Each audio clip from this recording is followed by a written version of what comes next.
अगं हा तर आनंदाचा क्षण आहे, तरी तुझ्या डोळ्यात पाणी. अश्रू तर आनंदाचे आहेत, पण मनात तर भीती असणारच ना. भीती कसली? दुसरी पण मुलगी झाली तर? तर काय, या घरातून चालतं व्हायचं. आई काय बोलतेस हे? बरोबरच बोलते. पहिल्या मुलीला स्वीकार केली ना मी. अगं आई स्वीकार केलं म्हणजे काय? पहिली मुलगी म्हणजे लक्ष्मीचं रूप असतं. हो मग तीच लक्ष्मी सांभाळायला वंशाचा दिवा नको का? आई हे माझ्या हातात तर नाही ना. तुझ्या हातात नसला तरी मला वंशाचा दिवाच हवाय.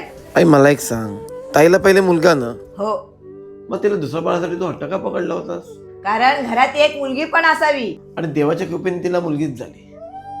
आणि जर मुलगा झाला असता तर त्याला टाकून द्यायला सांगितलं असतं का? वंशाचा दुसरा दिवा म्हणून त्याला पण स्वीकारलं असतं. आई दुसऱ्या मुलाला आपण स्वीकारू शकतो, पण दुसऱ्या मुलीला का नाही? आई जे असेल त्याला स्वीकारूया ना आपण.